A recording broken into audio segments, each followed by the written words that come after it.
Hello, everyone. Welcome to Vegapunk Labs. Oh my God, my voice cracked right there, Carp. No. I woke up like an hour and a half ago. I'm doing horribly right now. I have my coffee, my Nescafe Gold, intense. It's intense, Carp. The intensity is ramping up, Carp.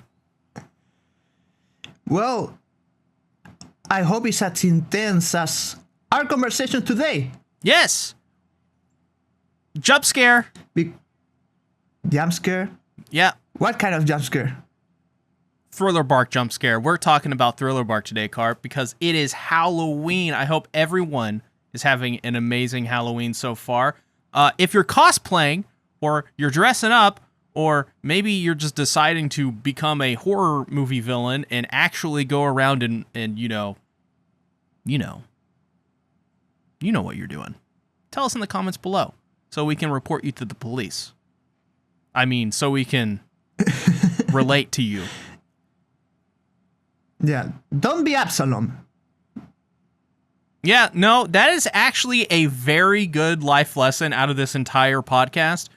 Do not be Epsilon. He is... Actually, there's a couple characters like that in Thriller Bark, where it's like some pseudo, like life lessons. But, Yeah. Yeah, so today... Well, I guess in every single One Piece arc, there's some life lessons. Yeah, but this one is kind of surprising, I think, now that I think about it. Like, in weird ways. Like, certain characters have certain, like, things attached to them that are like, oh, that usually wouldn't put that moral to that character. But we'll talk about that, because we're gonna talk all about Thriller Bark, one of my favorite arcs. Carp, is it one of your favorites? What do you think about Thriller Bark? I don't know what to think about Thriller Bark, really, because when I first read it, I liked it. Then I watched the anime and I didn't like it. Then I reread it and I was like, this is not so bad. It's not great, but it's okay. So I've been all over the place with my thoughts on Thriller Bark. I think for me, I think this is one of my... If this is the closest thing I think One Piece has ever gotten to me for like a guilty pleasure. I see so many people, because you tell me, nobody likes this arc. They think it's filler. They think it's like there's no point. And to me, I'm like, man, this is like... This arc is just so fun. Like, and I think it has a lot to do with like the Tim Burton-esque kind of look to it, the art design.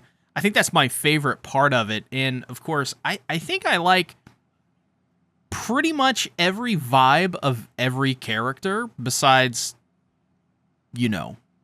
Sanji and Absalom. I don't like them, but pretty much every other character, like, they all feel sort of like, I don't know, like misfits. And it's got this really, really fun tone, this underlying tone of just having fun. Like like it's the month of Halloween, right? Month of October, you watch movies, you sit down, you have your popcorn, you spend time with your family. It has that kind of vibe to me for some reason, and I think that's why I enjoy it so much. Like, it feels like I can just relax, and yeah, it's not going to be like the deepest arc of One Piece ever, but it's got some really fun moments in it, and I can't wait to jump into some of those fun moments. Carp knows what I'm talking about. Yeah. For example, when we meet BROOK at the beginning of the arc. What are your thoughts on BROOK? BROOK is a brilliant character in One Piece. He's just so much fun. I think he's even better in the anime just because of the voice acting that he has. And I first, by the way, watched this in One Piece, and then I went back. I still haven't completed my reread of it. I read some of it this morning and last night before I went to bed, which was a mistake, because you never read things before you go to bed. You always forget. And sure enough, I've forgotten some of those parts, I guarantee you. But yeah, he's such a fun character. I thought like initially the whole panties thing was gonna kind of like turn me off on him, and Yeah. it is a little weird. Even to this day, it is to me, because it's like, I don't know. It just, with characters like Sanji already in the series, it like reminds me of that, and like I don't want Brook to be like Sanji. So I think I have this like kind of like reactive thing to when every time he says that, and it still bothers me to this day. But otherwise, I think this character is absolutely incredible, especially his introduction, which the ghost ship just comes out of nowhere. And by the way, I must say, he's singing. The atmosphere is so good, even in the anime. It's also pretty good in the, well, it's honestly, well all around. Yeah, it's great at everything, in my opinion. I think the manga has some of this has some of the best art I've seen in One Piece, like in the manga in general, because I think it's just all these creative designs and setting an atmosphere. It's just so much different, and because it's so much different, it just feels like totally unique to me. And Brook is, I think, a personification of that. Like, it really sets the tone really well. Like, his devil fruit as well is really interesting. Did we ever figure out what the name of his devil fruit is? I cannot remember. I think it's the revival fruit. So he ate it when he was still alive, and the only power it gave him was he wasn't able to swim. So when he died, he revived, but he didn't know that the power worked until he revived. It's such a funny use of a fruit. It's just, and the fact he comes back from the dead with an afro, but everything else is just bones. Yeah, strong roots. Strong roots. Yeah, and he can still cry, and he can still sing and talk. It makes literally no sense. And fart. Yeah. None of it makes sense, but it's great. I also love all of his, like, immediately, school jokes. His jokes, his puns about being dead. They never cease to make me laugh, because they all come out of nowhere. It's like you expect it each time, but you don't expect it. They're always fun. Well, for me, Brook, I think he's one of my least favorite Straw Hats. That's not to say that I don't like him. I don't like the panty stuff, obviously. Yeah. But there's something like, when he first arrived, I was unsure what he would add to the crew. Because Frankie will be a shipwright, he will add that. Chopper is doctoring. Yeah, he is doctoring, isn't he? He needs to doctor Brook. Let me tell you. But Brook is a musician, and I was like, yeah, Luffy always wanted a musician, but what will he actually add to the crew itself? And I think he does a pretty good job later on, especially in Whole Cake Island. I think he was a secret MVP in Whole Cake Island. I don't remember much about what he did in Whole Cake. Just for reference, the arc that I've read and rewatched the most is Alabasta, and I think for pretty much every arc Alabasta and before, I've read at least 2 or 3 times, and everything else I've seen once. So I'm gonna forget some stuff. Carp, though, has seen everything a billion times. He knows everything. I don't know if everything, but I do know a lot. More than you, at least. Yep. Oh, yeah, that's very true. That is very true. But we meet Brook, and Luffy immediately asks him to join the crew because he looks fun. And he says yes. And this is the most, like, out of the blue new crew member in the entire story. We thought at this point. Yeah, he just joins. He just joins. But he does have sort of like a caveat. He's like, my shadow has been captured. We have to go get it back. If we don't, I'll go poof and die again. Ho He turned into Mickey Mouse at the end. Yeah. He always has that Mickey Mouse kind of thing going for him with that laugh. At least that's the way I see it in my head. But yeah, I was surprised by this, but at the same time, as soon as I saw him, I remember when I was watching this for the first time, and I was just like, this guy has to join. This is awesome. He has to be a part of it. Yeah, he looks like, I agreed with Luffy in that moment. Yeah, he looks fun. I want him in. I don't want to wait a whole arc. He needs to be in now. I think it was a good subversion of expectation in that sense too. I think what sold me to Brook was, in reality, his backstory. Until that point, I was like, meh, with him. Wow, I'm just all on vibes, man. I feel like you're you have reasonings, and I'm like, I don't know. It's fun. That's funny. That's really funny. Yeah, no, his backstory is great though. I mean, yeah. One of the best. One of the best, one of the more memorable backstories, I think, in early One Piece. And then we arrive at Thriller Bark itself. And I love the beginning of Thriller Bark. That's something that I think everyone should love. That's when the coward trio go when the coward trio go to shore. And they are scared of everything. And then the rest of the crew go and face the same troubles. And they are unfazed. It's so good. It has such good comedy. It's got good comedy. It sets the tone really well for what you're going to see on the island. And just the art. Once again, I keep going back to this, but I think it's true. I think this is just one of the most unique arcs, and because of that, they could have done less, I think, and the art would have carried it even more. To a degree, I think. I don't know. I'm really sold on the art. I love it.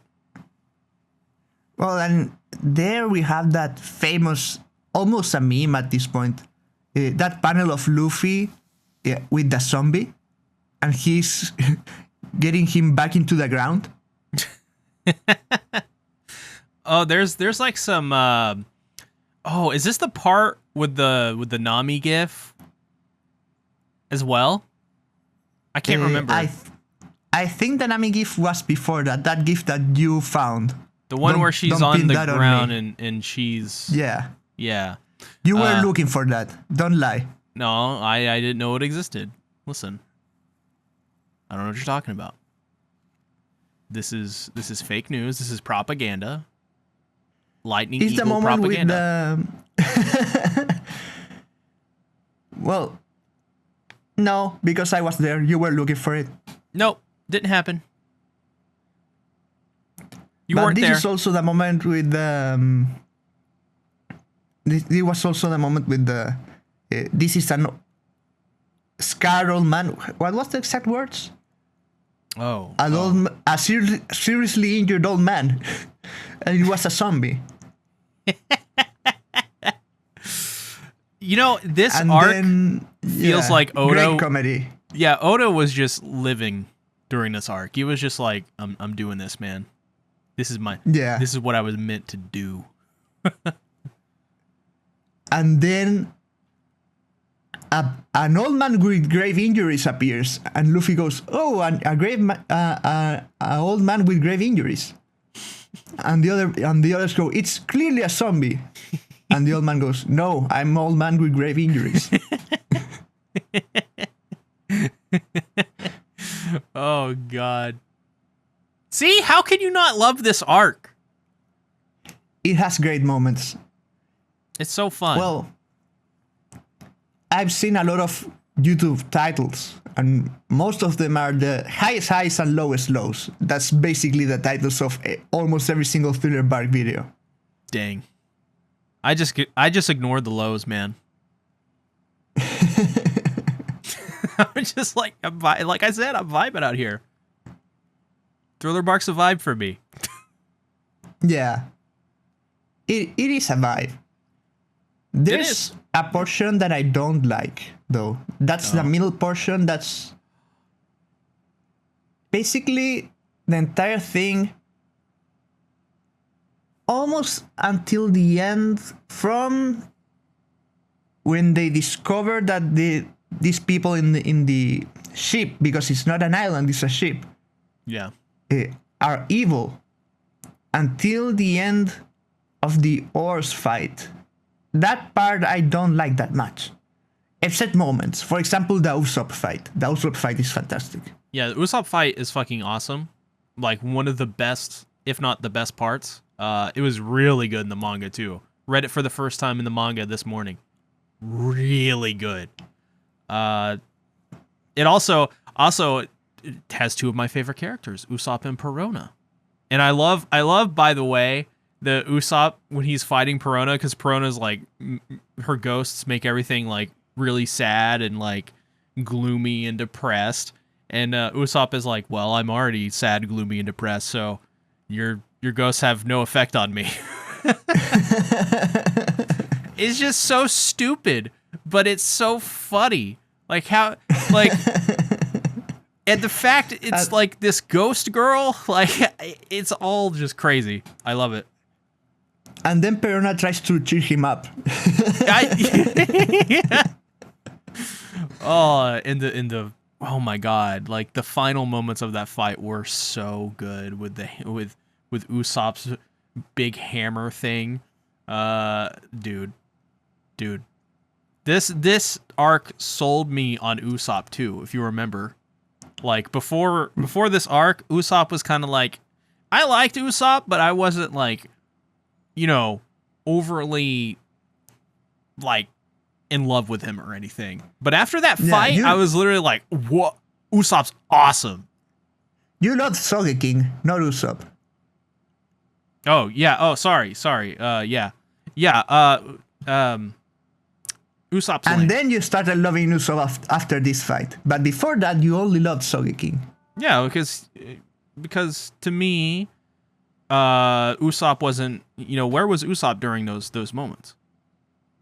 Yeah, he was nowhere to be seen. He's nowhere until to be the seen. end of Enies Lobby. Yeah. It's crazy, man. And then he disappeared again, and he had the audacity to not be in Mary's funeral. And where was he even, like, at? What was he doing? What does he have to do? It's Usopp. I don't know. He could have easily shown up. Was he playing his Nintendo on the ship? His Nintendo 64? Mario Kart? What was he doing? We need answers, goddammit. We need an investigation, okay? What's Usopp doing in his free time? Exactly. Probably making fake big hammers. He's just making a bunch of equipment. Like, oh, crap. I'm gonna die if I don't do this. He's probably freaking out. He's calling his therapist. Oh no, poor Usopp therapist. Exactly. What if his therapist is Perona? Oh no. I think Perona is Zoro's therapist, to be fair. That's true, yeah.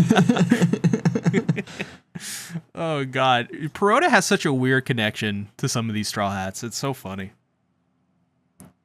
She's great. You didn't like her that much when she was introduced. I remember. I don't remember why. I think you didn't like the gothic look. Like the gothic Lolita which look. is crazy because I don't know, maybe I was like, I don't know, maybe I saw some like, maybe I was watching some anime at the time that was ruined by some lolly thing or something. That's the only thing I can think of. And I had some like PTSD. Because looking back, I look at her art design now, I'm like, she's great. She's like one of the best in the entire series. Past and present. She's great. One of the few non-Nami clans. Yeah, she's got the Nami clones. Nami clans. Nami clones. No. Well, it's a clan of Namis, so it does make sense. Yeah, she's got the circular eyes with like they look like targets almost, like the Who logo. Yeah, I think that's like the best aspect of her like design is her eyes. It really makes her stand out. Yeah, and she's very lovable as well. Yeah, she's just easy to like. She doesn't like. She's not exactly like horribly evil. It's not exactly, an angel at the same time. She's cool. Chaotic neutral. Yeah, she's just cool. Like, she's cool. Well, also, if you compare her to the rest of the villains in this arc, maybe with that one exception, she's one of the best. Two exceptions, maybe. Oh, yeah. What are your thoughts on the rest of the Mysterious Four? No, I'm thinking right now, really, there were some good villains in this arc. Now that I think about it again, people don't. I think they are overshadowed by Absalom. That's horrible. That's when I think of villains. That's the first thing I think of with Thriller Bark is Absalom. He is the worst, and I think this is kind of like the start of where I was like despise Sanji too. So, and I honestly I can't tell if it was Absalom who ruined Sanji or if it was vice versa or maybe even both. I can't tell because Sanji his power is to go invisible and he wants to marry Nami.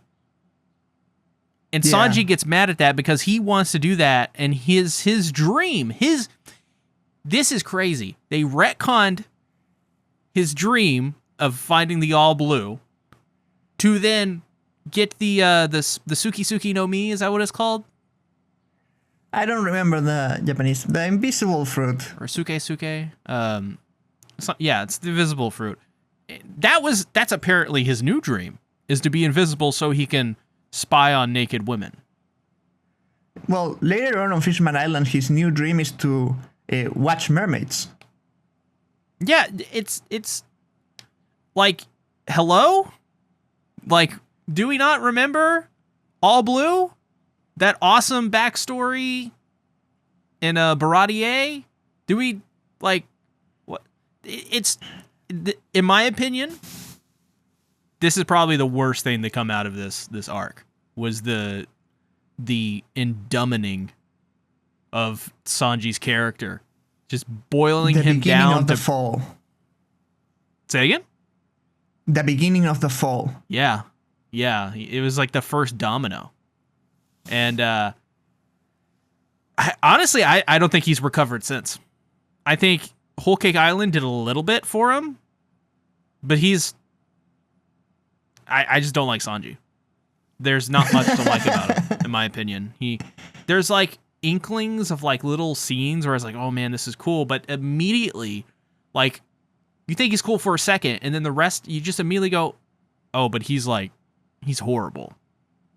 So it like, I don't know what Oda could do to rehab Sanji at this point. I really don't. At least for me personally. Well, I think he doesn't even think he has to rehab Sanji because he's always in the top 3-4 best characters in the polls. Yeah. He's still popular. People still like him. In my opinion, he's not even... I wouldn't even put him on my list of favorite Straw Hats. I put literally everyone else before him. And what do you think, changing a little bit the subject, about the Laboon reveal? That was crazy. I think that was a great way to end the arc, or like have Brook's flashback tied to it and have like a traditional kind of flashback ending and stuff. It made me view those the Alabasta arc in a totally different way. The fact that he was the pirate crew we saw all of those years ago on Reverse Mountain, the arc, and we see Laboon. He's a little cutie, and then now he's grown up. He's this giant thing, and his dream is to go back and to sing a song to Laboon. To play the song they sang when they were dying, when the crew was dying. Yeah, it's very it's like it got this like bittersweet kind of tone to it. Yeah. Because like But what everyone's do you dead. think about bringing back Laboon? Did you think that someone like Laboon would come back? Like that storyline that felt like so like out there, and nothing to do with the main story. I did, because I've read that saga in general more than any other saga, so it was always in the back of my head, Laboon to some degree. Like, who is he going to be tied to? I didn't think it would be him, and I didn't know when they were going to tie that together, and I didn't know how it was. I didn't know what it was going to look like or even be like. But once it happened, I was like, this is like a really good way to tie that back in, and it to this day, I still want to see them reunite. Like, it's still in the back of my head. Everyone wants that. Yeah. It's so tragic and bittersweet, like you said. Yeah. And it also brings the question. I've seen some photos of the sets of the One Piece live action, and they have the Rumber Pirates. That's the name of the Brook's original crew. They have the ship ready. Oh. Like the thriller bark design. So will we see Brook? I think so. On the next season. I don't think we'll see One Piece live action. I don't know if we'll see Brook himself. I think we'll see the ship. I think we'll see Laboon, looking at the ship as it goes away, and we may see like a silhouette waving, like a crew of a silhouette or something. Yeah, but the set is so detailed. The ship is so detailed. It would be like they could use anything for a silhouette. I think they will film some stuff in there. Let's hope. Who knows? It could be. They could show Brook. I mean, they showed in the first season Garp pretty early on. So. Yeah. Well, and Ryuma is a very interesting character too. And now that we're talking about Brook and Laboon, because Ryuma wants to cut Brook's afro, and Brook, he says that it's the only thing that he can't lose because he can't grow any more hair, and Laboon won't recognize him if he loses his afro. That's logic. that is certainly a logic to have. To me, the Ryuma Brook fight was so out there and wild and funny and crazy. The fact that Zoro came in at the end and defeated Ryuma, I was like, what? Just because it just felt like, it was like, oh yes, Ryuma's an ancient zombie samurai, and the best way from Wano, and the best way to have this fight end is to have Zoro come in, because he's also the samurai guy. It's just so funny to me. Like, it just felt like it's a great fight. It's a great fight too, yeah. And you bring up the Wano connection. That was one of the first times we heard about Wano. I think maybe there's a first time? I think so. I think it was the first time. And I think in this arc is the first time that Kaido was mentioned. Yes, I know that. By Gecko Moria. We haven't talked about him yet. Let's talk about him later. But yeah, that fight was amazing. And the way that Oda made the fight, like we see the ending of the fight, we go to another place, and then we see how the fight unfolded and how we ended up with Zoro in the ground. Yeah. So it gives like the sense that Zoro lost when he won. Yeah. Yeah, it was really good. The entire thing was really good. I kind of do wish we've seen Brook fight Ryuma more, but Well, he lost the first fight. He fought him twice. yeah, I don't know. Maybe it's just because after this arc, Brook kind of becomes like a little bit of a background character. Maybe that's why Yeah. I wanted to see more of him, because I kind of know now what his character really turns into. Yeah.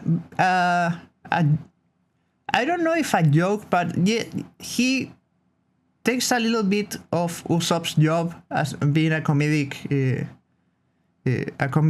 character in the Yeah. crew. He does. He kind of fills that role of comedic relief. And Usopp, he doesn't really do that much anymore in that role. Well, the thing is, I've always thought of the first half of One Piece as establishing characters and the second half as establishing story. So a lot of the character work is already been done pre-time skip. Yeah, that's true. So we can just enjoy the story in the second half. Yeah, that's a good point. With some character moments. Yeah. Yeah. I think you're right on that. I think that's a good observation. A+.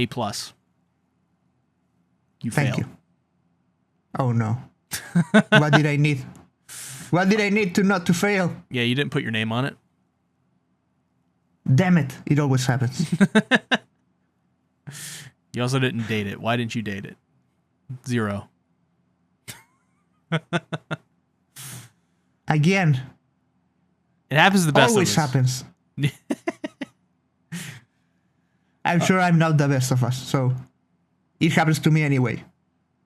I want to ask you, Carp, what are your thoughts about oars? What are your thoughts about the whole oars thing? Because oars is like a really interesting, fascinating character. Oars, the fight against Oars is fun. I told you the other day, it's the only fight, I think, where we see all the Straw Hats join against one foe. Yeah. And it seems like such a powerful character. Like, when we see the Straw Hats fight him and win, it feels like they climbed up a mountain. It does. It feels... I think it's because of the size of the character and the fact that it has the shadow of Luffy. That was great. That was great, by the way. By the way, the fact that Luffy becomes Nightmare Luffy, whatever the hell that means, and it's just never used again. It's just so random. But yeah, he does. People like that. I don't like Nightmare Luffy. It feels just kind of like, like, I don't know, kind of hokey to me, but it's fun. Yeah. It's just like, why not? We're never going to have the opportunity to do this again, so let's make all of our characters themed into, like, let's see what they look like if they're zombies. That's kind of what it feels like. Just fan service, sort of, in a way. Yeah. But yeah, no, the fight is really fun because, especially in the anime and One Piece, I enjoyed it there too. Though I haven't really read most of the fight in the manga, so only like the last chapter to see how it ended. But yeah, just the size, the scale of him was really cool, in my opinion. I think it added a lot to it because in One Piece, the bigger a character is, the more powerful they are, it seems. Yeah, it seems that way, doesn't it? Well, maybe there's a there's a lot of exceptions, but yeah, there is. Kaido and Big Mom are examples of big characters that are very powerful. Yeah, and I think this is probably like it was like a stepping stone towards Kaido and Big Mom. I think Oda kind of got in his practice with oars a little bit. on how to like how to I don't know like how to show Scale? this character, Well, how to present what, it. Oda has always been a master of scale. Like, he uses scale in such a unique way that I haven't seen any other author do. That the character size is not constant. Like, it depends on the scene. Yeah, If if a character is menacing, he will look bigger, and if the character is supposed to look pathetic, he will look smaller. yeah. And I love that. I know that there's people that don't like that. I love that. It's kind of has this old school feeling to it, and I think that's what makes it so compelling and so fun. And also, I think it plays upon a basic human emotion, and that is when there's like a hurdle in our life, it seems so big and insurmountable. That's the kind of language we all use. We see it as this big thing. We're like, this is massive. Like, this is huge. We got to get over this hurdle, and it's always using the language of like, you're not gonna go, oh, this is such this small issue, I can't get over it. Like, you know, Yeah. you're not going to use that language. So I think in that way, he conveys it sort of like that, like how we see things in our head. And I think that's why it's so good and so unique. It's because I think Oda is really tapped into understanding what makes things good or bad in different. His perception of things is so wildly different. It feels more of like he's come out of like the 1930s. That, you know, like that's kind of what it feels like sometimes, where he has this like old school feel to him. Yeah. Well, his manga is already 27 years old. Yeah. So he is old. Yep. An old man. Well, he's 40 something. He started very young. Okay, so never mind. He's a young man. So, talking about big characters, Gecko Moria, the controversial Gecko Moria, the main villain of this arc, that's supposed to be a mirror of Luffy. Like, what would happen if Luffy lost and lost his dream? That's yeah. I mean, his character, I think his character is interesting in the sense that he doesn't want to do anything. He doesn't want to do it. Just nothing. That's it. And I think that's enough to kind of see the character and sort of like despise him on a like a human level. Like, what do you mean you don't want to do anything? Like, yeah, he wants others to do stuff for him. Yeah, and it's like that's not a trait that's desirable at all. Like, it's kind of a repulsive trait. So yeah, Gecko Moria, that's a really good way to describe him. He is sort of repulsive, I think. What do you think about his laugh? I don't remember it. How does it go? She. Oh, it's probably really annoying in the anime. It is. So I would say it is probably annoying. I do not remember the laugh, how it sounds at all. Man, that's like one of the. I should have done that. I should have went back and listened to his laugh. God damn it. I did not think to do that at all. So yeah, I can't really say, but I imagine it's probably very annoying because it's Gecko Moria. Well, I didn't like him as a character for a long time, until recently, actually. When I saw a video on YouTube that we will talk about later, about the opinions of some YouTubers that have reviewed this arc. But there was one of them that convinced me that he was a great character. Oh, really? Before that, yeah. The same one that convinced me that Kaido was a great character. Oh, And I love when a video changes my mind about something. yeah, Um, I feel that. but yeah, I thought that he was like annoying in the anime. I thought that he wasn't very powerful. And you know, when I read this in 2008, I think, it was all about the punches. That was basically what a kid likes to see in a shonen manga. Uh-oh. A very powerful villain. What does that say about me? Carp, I'm 29. And I'm 28. You youngin'. You and your generation. You bunch of youngins. You ain't growing up like I did. Well, what I was looking for when I was a kid was Dragon Ball Z. So, a lot of punching. And I didn't care much about the story itself. The story was fun, but what I wanted to see was the fights. Yeah, I was very disappointed with the fight against Gecko Moria. That was basically almost a one punch kind of thing.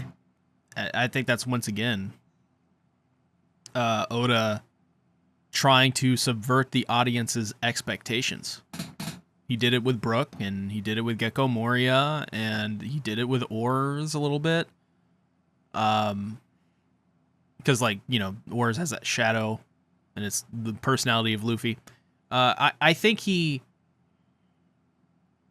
was really playing on that for some reason with this arc, and I'm not sure how it landed, like, overall. I'm not sure if it's like is as important as I think it may be, or if it was a conscious effort on his part. But I don't know what I'm trying to say. I don't know what I'm saying. Well, but nowadays, Gecko Moria reminds me a lot of Crocodile. That's actually a really good comparison. I did not think about that. In what ways? He's a broken man that his dreams were shattered. And now he just wants, in the case of Gecko Moria, he wants everyone else to do stuff for him and to make him the Pirate King. In the case of Crocodile, he just abandoned the dream entirely. You know what's funny is I'm an expert on Crocodile. And I didn't get any of that, actually. But now that you say that, that's true. That is true. They both gave up on those dreams. And, you know, that makes me wonder in the case, if he wanted Crocodile in this arc. And he had other plans. And maybe that's how he came up with the Gecko Moria. I think he wanted Crocodile to be in Marineford and Impel Down. So I don't know. He may have wanted someone similar. Yeah. But I haven't seen anyone do this comparison before. I don't think. I may be misremembering. But I was thinking about it when we were planning this video, and I thought they are really similar. The only difference is that Crocodile is a lot more competent, but they have similar backstories.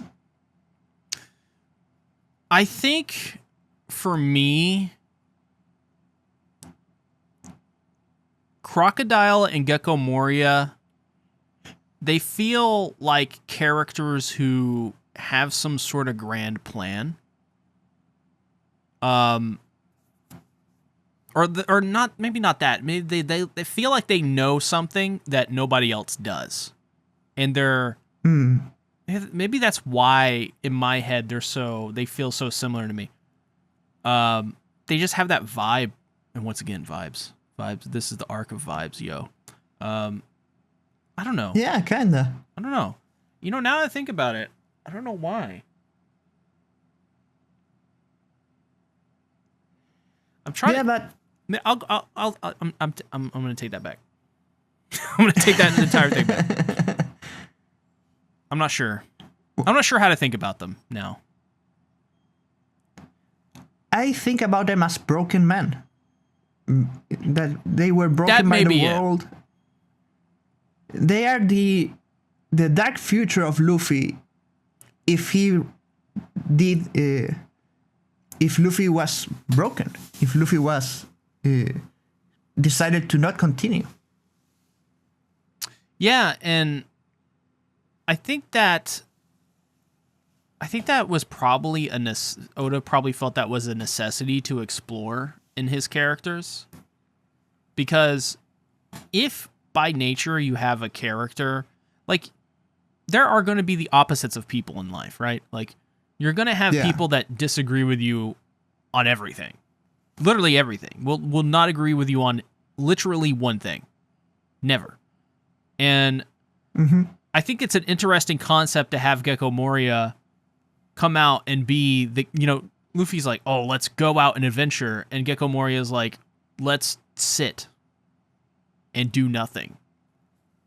That's what makes him compelling, I think, to a degree, is that he is the antithesis of joy and adventure. He's misery, honestly. Well, yeah. And the fight, he ends up joining the fight with Oars. Yeah. And Luffy defeats them again with like Shadow Luffy stuff and yeah, just everything. Stuff you'd expect. Yeah. But he swallows 1,000 souls later, too. Yeah. Well, shadows that are kind of souls. I don't know. They work similar. Yeah, souls, shadows. Yeah, yeah. I think they're used in similar ways. Could probably it's probably the same thing. Yeah. Shadows, souls. I just remember, that's one thing that I still don't like about Gecko Moria, and it's his power. It seems like, well, do you remember the other day we were watching Bleach? And I told you, this seems like, a group of children on a playground that are like, no, my power can do this. Mm-hmm. Then my power is better than your power because it can do this and that. It's all dumbed down, simplistic, yeah. So I feel like Gecko Moria's power, it does too many stuff. So if he needs his power to do something, it will do that. It's too like... Well, to me, it's just too simplistic. I don't know. Yeah. It's too simple in the sense that there is no depth to it. You don't explore the intricacies of how it works. It's stupidly overpowered for the arc. And that's it. It's the threat. Yeah. It's just a threat. No explanation. I think more than that, for example, there's a moment where he starts he appears where his version of his shadow is, like he teleports there, and he changes his shadow for himself. Yeah. Stuff like that. Like, they didn't explain it before. It doesn't make sense with the shadow fruit. So yeah, it's weird. Yeah. It's a little weird. Yeah. It's a little lopsided, I think. Not thematically, but it's just kind of dumb. And I say that I say that not necessarily as a pejorative, more of just like, it's functionally dumb. Like, it's simple. And I think that's maybe why there's a part of that where it's like, One Piece is simple to a degree, but it's not that simple. One Piece is complex in its parts. Like, you can dive into it, right, if you really want to. And I think maybe Gecko Moria, he has to be. Thematically, he is the antithesis of Luffy, so he's the antithesis of adventure, which is the antithesis of One Piece itself. Yeah, kinda. Yeah. So that may be leaking into that. heck, that may be why Gecko Moria may be actually better than people expect. Someone start writing that video. I think it already exists. I saw a Grand Line Reviews video on Moria like a month ago. Not too long ago. Yeah. He should have waited and for Halloween to make that video. You know what? Yeah, I actually saw the under 6 minutes video he did, and then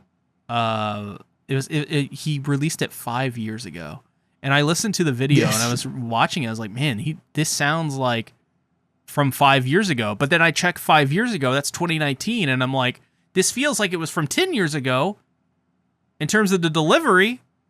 And then I went, huh. Yeah. So I went back to one of my videos from 2019, and sure enough, I was like, I sound way different. Like, I sound lower energy, just like how he did. So I'm like, as time goes on, do we just get more energy? I don't know. I don't know. It made me question things. Well, and after Moria is defeated, the part of Thriller Bark that everyone loves this part of Thriller Bark. Even if they despise the entire arc, everyone loves the end. Dude, the ending is so freaking good. I think that's maybe another reason why I like it, because what is the most important thing to have in any sort of media? A good ending. Send the audience home happy. And I think that's exactly what Thriller Bark did. The very end that we get introduced to Bartholomew Kuma. We have the Perona thing. We have nothing happened. Nothing happened. Nothing happened at all. Yep. Did something happen though? Was Zoro really telling the truth there? Someone make the video. Someone get on that. Maybe he just grabbed the ketchup that Usopp has hidden, and that's not blood. It really nothing happened. Okay, we got to talk about that. Actually, what do you think really went down? Exactly what it was implied. Same, honestly. I think this was Oda just going, I don't know what to do. I'm just gonna say nothing happened. Like, I think he just wanted to be done with it there, and that was it. No, more than that, I think it's Zoro doesn't want to make Luffy feel bad, because he's like shouldering all the pain that Luffy has gotten throughout the fight. So nothing happened. That is true. The reason that's why Sanji later on tells everyone who saw to not say anything to Luffy. And a couple of characters saw what happened. That's a good point. Brook saw what happened. Robin listened, and to Sanji telling that couple of pirates who also saw what happened. What do you think about him taking on all of his pain and surviving it? What do you think about that? Because that feels like Luffy has went through a lot. Yep. Like, what is that? Yeah. Is that like an issue for you where you see that and you go, that's a little too much? Or is it like, do you think is like brilliant? Like, what do you think? I think it's brilliant. First of all, we've already established that One Piece characters are basically almost immortal. Yeah, pretty much. I mean, look at Usopp during Enies Lobby. He gets destroyed, and he continues like nothing happened after. Yeah. The man really... He gets like... Luffy on Water 7, he gets impaled by Rob Lucci at some point. And it's never mentioned again. He doesn't even have a scar. Yeah. And the thing is, it's one of the best Zoro moments in the entire series. I really think that this moment, like I don't know if you remember in the East Blue when Luffy was released, he just met Zoro and he was going to release him. And Zoro tells him, okay, I will join your crew, but if you get in the way of my dream, I will cut you down. Something on the lines of that. I don't remember the exact words. Mm-hmm. And here, he puts his life on the line for his captain's dream. Yeah. Yeah. That's... I didn't even think about it that way. I sort of...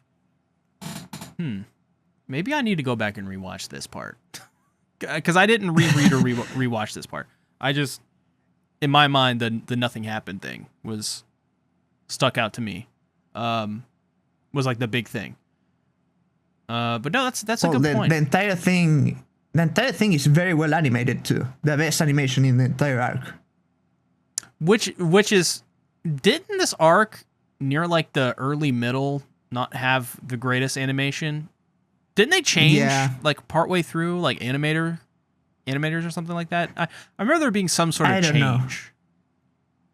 I don't know, but I remember that it had some moments that were questionable. Yeah, definitely. When did the anime air for this? Was it like in the mid 2000s, mid aughts? No, the manga was beginning of 2008, I think. So the anime should be in 2009. Okay, so late aughts. Dan, yeah, it looks like something from the 90s. Like One Piece always just looks like it's from the 90s. I don't know. It's very weird. But until recently. Any final thoughts before we get into Being Sake, the song Being Sake, the most important song in the history of media. That, you see, when I heard that this song supposedly was like the most important song in the entire series, and it has like the secret hidden story, and we watched that video by Grand Line Reviews, by the way, that was like really good breaking it down. When I first heard about that from you, I was like, what? That's kind of crazy. That's exciting, but I don't know what to think about it. And I still really don't know what to think about it. Except for that Grand Line Reviews video, which was really good and shined like a lot of light on it. But yeah, it's pretty much a staple now. Yeah. I think every One Piece fan probably knows this song. It's even on the live action. Yeah. Yeah. Didn't you say Oda wrote this song?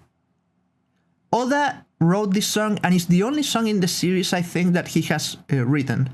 The Sogeking song was written by the Usopp actor. The songs that BROOK sings, like the Nekomamushi one, was written by the BROOK actor, voice actor. So this is the only one he wrote the lyrics to.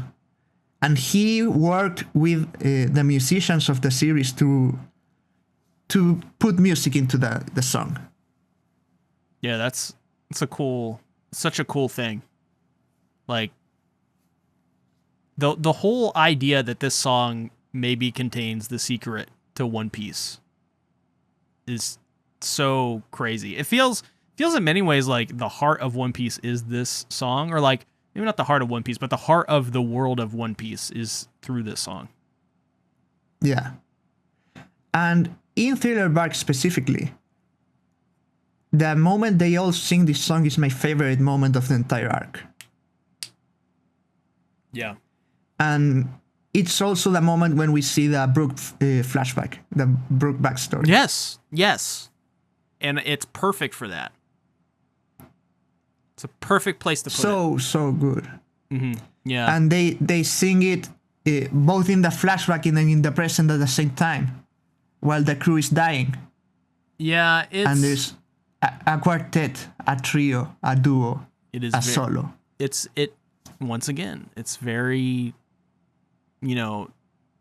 melancholic. Very sad, bittersweet. Yeah. I What is your best moment of the arc? And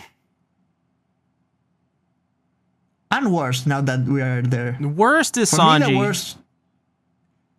Yeah, worst. For me, worst is Absalom in the bath. More than Sanji. That's pretty bad too. Yeah.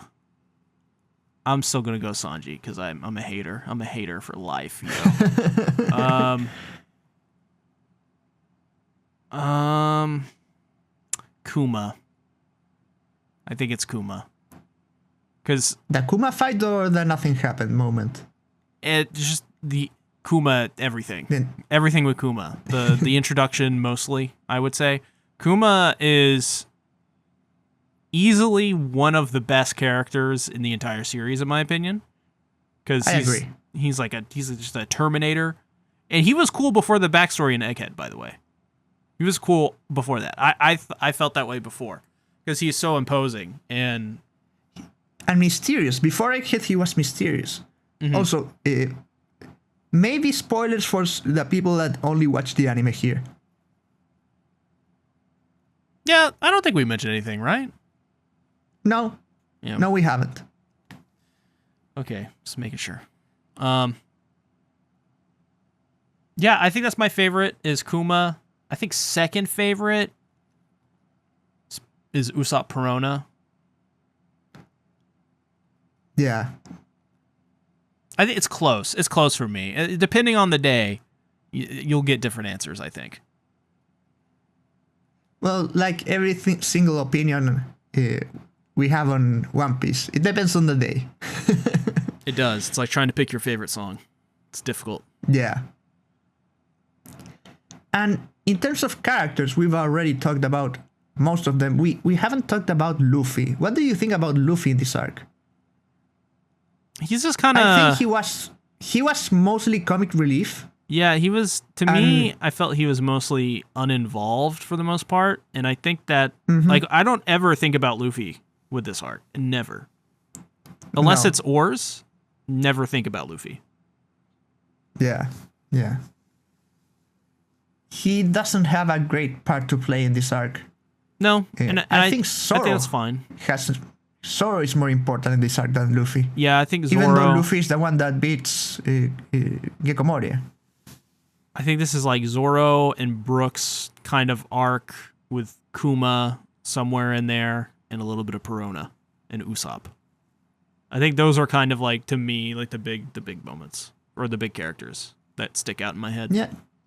Chopper has his moment too. That Yeah. He has like that. He idolizes this doctor and he ends up fighting him. Yeah, and it's... I forgot about that until this morning. And I was surprised. I was like, man, this is like kind of never brought up again. Why did they bring this up more? But I guess, it makes sense. There's no reason to bring it up again. But it is interesting. I think that kind of falls under everything else. That's like one of the more forgettable parts, honestly. Not that it's bad. It's just there's... it's a One Piece arc. There's a lot that happens. Yeah. Now, let's play a game. I have like some quotes for Thriller Bark from some 4 YouTubers. And I've showed you videos of the four of them. Mm-hmm. So let's see if you can guess the opinion. All right. Yeah. Absalom is a waste of space. I'm gonna go. We had him on the episode, or our first episode of Vegapunk Labs. Kuroto's. I'm gonna say Kuroto's Mystery Shack. I guess I should at least tell you which YouTubers they are. They are Murphy Napier, Daniel Green, Kuroto's Mystery Shack, and Alexander. And this one was by Alexander. That's my second guess. I was about to say, oh no, I think it's Alexander, actually. Let's see this one. Gecko Moria was not a villain I liked seeing at all.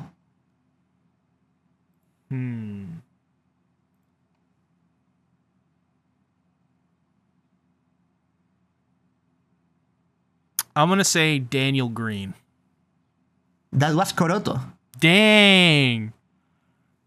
This is hard. It is. This is really difficult. This arc felt like a first draft. Oh, Daniel Green. Daniel Green, yes. I remember that one.